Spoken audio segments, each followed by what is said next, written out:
Good day everyone, I'm Harvey TRINIDAD together with my members who will discuss to each and every one of you about the heritage tourism in the Philippines. I am very sure that you will learn a lot from this video, so keep on watching for more exciting and historical information about our heritage. So have you heard the word heritage? So if not, I am here to discuss to you all the heritage, or what is heritage, what is tourism heritage, and the importance to its country. So first, what is heritage? Heritage is a word with many meanings, most relating to its general interpretation as that which is inherited from the past. The term heritage has been used in relation to the natural world, referring to the mountains and rivers, the buildings and monuments, the arts, and the social customs and traditions. So in other words, heritage is full of range of our inherited traditions, monuments, objects, and culture. Most important, it is the range of contemporary activities, meanings, and behaviors that we draw from them. Next, what is heritage tourism? The National Trust of Historic Preservation defines heritage tourism as traveling to experience the places, artifacts, and activities that authentically represent the stories and people of the past and present. Examples of the heritage tourism activities include visiting a museum or historic home, eating the local food, or taking part in a festival. So here are the importance of heritage tourism. Tourism is a powerful economic development tool. Tourism creates jobs, provides new businesses, opportunities, and strengthens local economies. When cultural heritage tourism development is done right, it also helps to protect our nation's natural and cultural treasures and improve the quality of life for residents and visitors alike. There are two types of heritage tourism, the tangible and the intangible. Let me discuss the differences of these two. The term tangible heritage refers in general to all material traces such as archaeological sites, historical monuments, artifacts, the objects that are significant to a community, a nation, and humanity. It includes artistic creations, build heritage such as building and monuments, and other physical or tangible products of human creativity that are invested with cultural significance in a society. Then, the intangible heritage. Intangible heritage is the practices, expressions, knowledge, and skills that communities, groups, and sometimes individuals recognize as part of their cultural heritage. Includes oral traditions, performing arts, social practices, festive events, knowledge and practices concerning nature and the universe, or the knowledge and skills to produce traditional crafts. So guys, what do you think the relationship between the tangible and intangible heritage? The relationship may be roughly divided into two cases. First, intangible cultural heritage is being materialized by the tangible cultural heritage. And secondly, intangible culture playing the vital role within the establishment of tangible cultural heritage. So let's move on to our next topic. Mabuhay everyone! My name is Princess GAMBOA from Bachelor of Science in Tourism Management, 3 Africa. So my topic for today is all about cultural heritage and natural heritage. So let's start. So first, what is cultural heritage? Cultural heritage includes artifacts, monuments, a group of buildings and sites, museums that have a diversity of values including symbolic, historic, artistic, aesthetic, ethnological or anthropological, scientific, and social significance. So next, why cultural heritage is important? It's important because it gives us irrefutable connection to the past, to certain social values, beliefs, customs, and traditions that allows us to identify ourselves with others and deepen our sense of unity, belonging, and national pride. So, I have here one example of cultural heritage. The Church of St. Augustine or Pawai Church is known for its extravagant coral black buttresses and ornate stone finials and is among the 5 examples of tangible cultural heritage in the Philippines. The construction of these World Heritage Sites began in 1604 and was completed in 1710. So, let's proceed to natural heritage. Natural heritage refers to natural features, geological and sociographical formation, and delimited areas that constitute the habitat of threatened species of animals and plants, a natural site of value from the point of view of science, conservation, or natural beauty. So why natural heritage is important? Natural heritage provides habitats to many species and helps in economic stability. We have to preserve these sites and make sure they are not neglected and they are Earth's most significant protected areas and deserve the best quality of management. Again, I have here one example of natural heritage, the Mount Hamingwitan Range Wildlife Sanctuary. It's a lush mountain range that sits in the province of Davao Oriental, located along the southeastern portion of Mindanao Island, and this province has abundance of coconut trees and is the country top producers of coconuts and dried coconut milk. Cultural heritage. Cultural heritage under 2 main categories, tangible and intangible. Tangible heritage includes buildings and historic places, monuments, artifacts, which are considered worthy of preservation for the future. Example of tangible heritage, Church of San Agustin, Taj Mahal, and Great Wall of China. Intangible heritage includes traditions or living expressions inherited from our ancestors. These are the example of intangible cultural heritage, the Rangen Epic of Maranao, people of Lake Lanao, Hudhud chants of the Ifugao, and Punok Tuging rituals and games.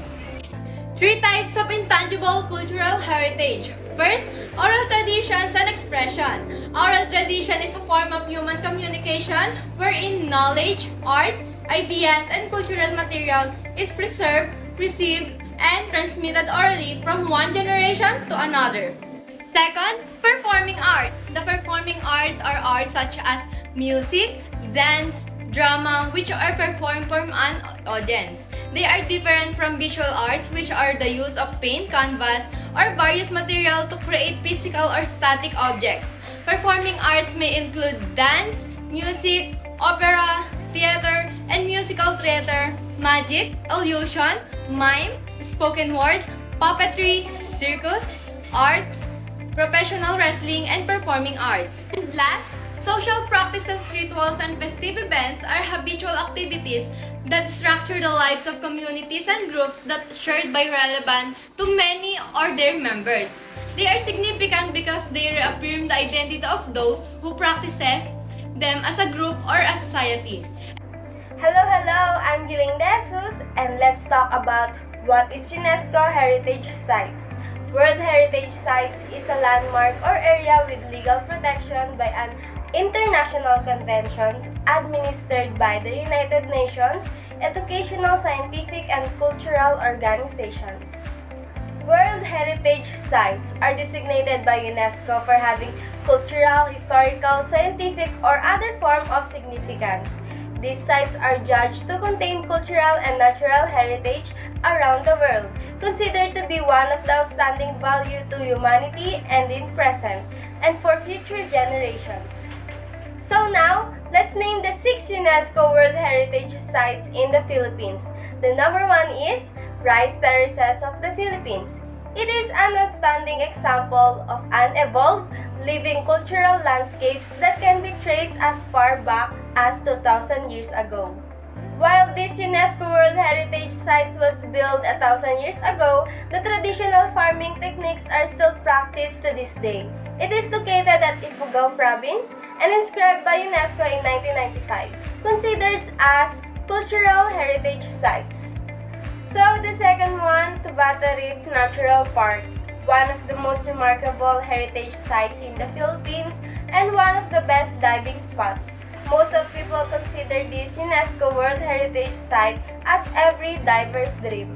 It is located at Palawan inscribed by UNESCO in 1993 to 2009, considered as natural heritage sites. So the third one, Puerto Princesa Subterranean River, is one of the most impressive cave systems. It is uniquely and impressive features of spectacular limestones, grass landscapes, pristine natural beauty, and intact old-growth forests and distinctive wildlife. It is located at Puerto Princesa, Palawan, and inscribed by UNESCO in 1999, considered as natural heritage sites. So the fourth one, historic City of Vigan. Established in 16th century, Vigan is the best preserved example of a planned Spanish colonial town in Asia, according to UNESCO. This World Heritage Site is a living testament to the Spanish colonial era that exerts a strong cultural influence on the modern Philippine nation. It is located at Ilocos Sur, inscribed by UNESCO in 1999 and considered as cultural heritage sites. So the fifth one has 4 churches, including Baroque churches of the Philippines. The UNESCO World Heritage Site San Agustin Church, built between 1587 and 1606, is considered the oldest and longest-standing church in the country. The church was the only structure left intact in Intramuros during the World War II. Location Intramuros, Manila, year inscribed in UNESCO 1993. The type is Cultural Heritage Sites. What is culinary heritage? The term culinary heritage mainly considers elements and practices related to the preparation and consumption of food. Food has always been an important part of the Philippine culture. Not only does it help define a particular culture and heritage from a certain point in the country, but it also connects people and bridges their differences.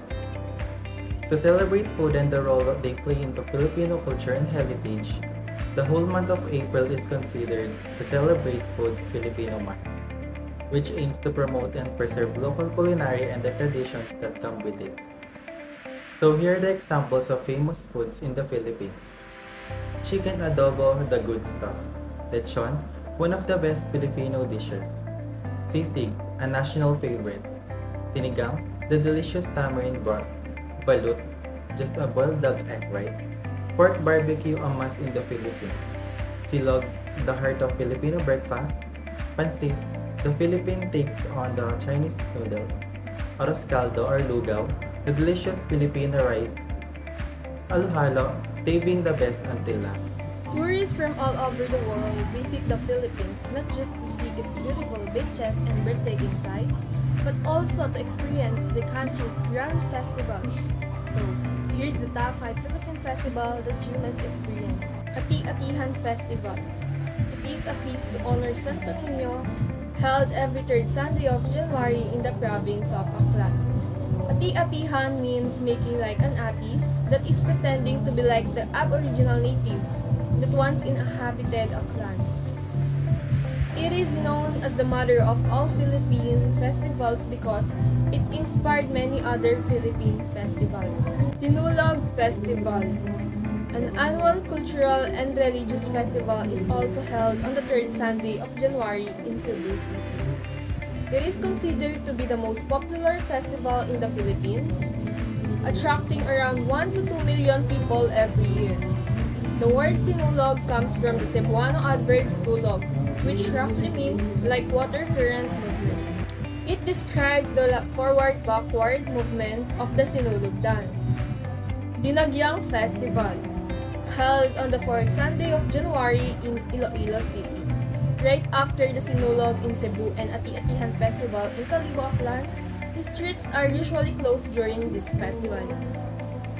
With bands playing every corner, different tribes comes together with each making entertaining presentations.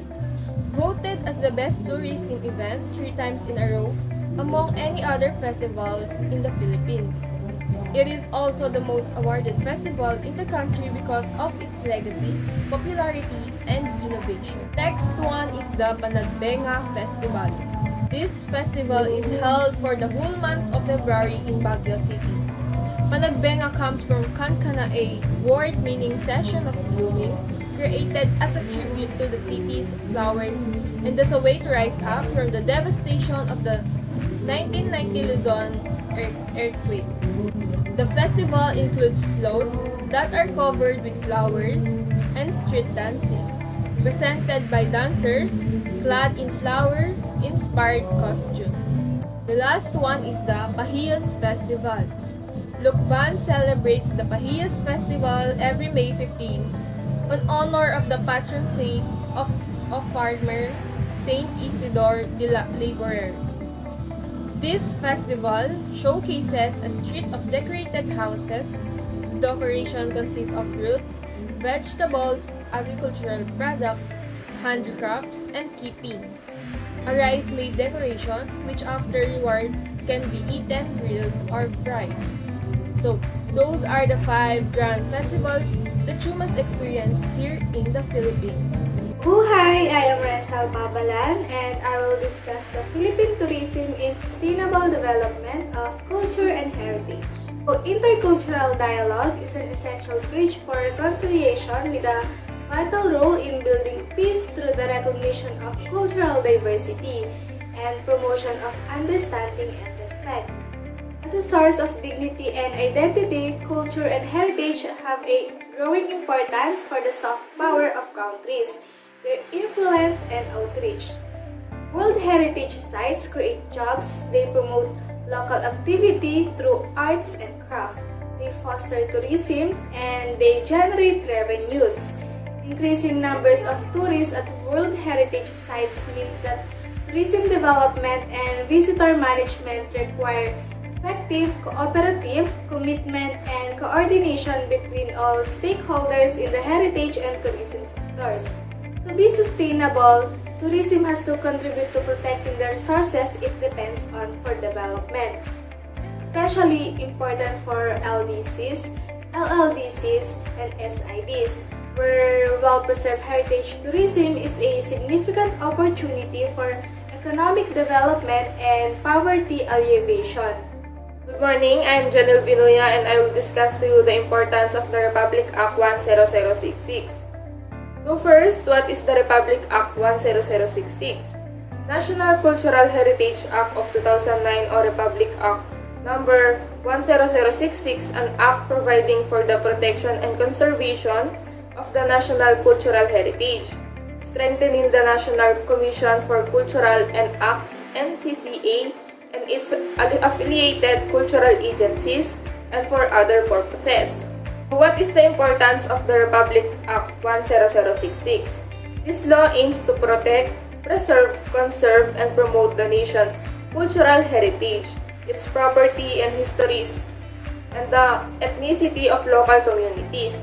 It also aims to establish and strengthen cultural institutions and protect cultural workers and ensure their professional development and well-being. So the last one is what are the things focused on this law. According to Section 2, Declaration of Principles and Policies, Sections 14, 15, 16, and 17, Article 14 of the 1987 Constitution declare that the state shall foster and the preservation, enrichment, and dynamic evolution of the Filipino culture based on the principle of unity in diversity, in a climate of free, artistic, and intellectual expression. Hello, I'm here again to discuss to you the heritage promotion. Promote this heritage means maintaining the cultural diversity and promoting intercultural dialogue in a context of a global increasing standardization. So how can we promote heritage tourism? One of the most impactful ways that tourism can protect cultural heritage is through community empowerment. This occurs when tourists are educated about the history and traditions of the local community, and in turn, that community feels a stronger cohesion and sense of pride in the cultural history. Heritage is important to be tackled or to be discussed because it helps us to shape our identity. Our heritage becomes part of what we are. Our expression of this identity shows others what we value. It highlights our values and priorities. Our heritage provides clues to our past and how our society has been evolved. So that's it, guys. I know that you've learned a lot for today's discussion about our heritage. In behalf of this group, I'm Harvey Nicole Trinidad, and thank you for listening and joining us for today's discussion. Again, thank you and God bless.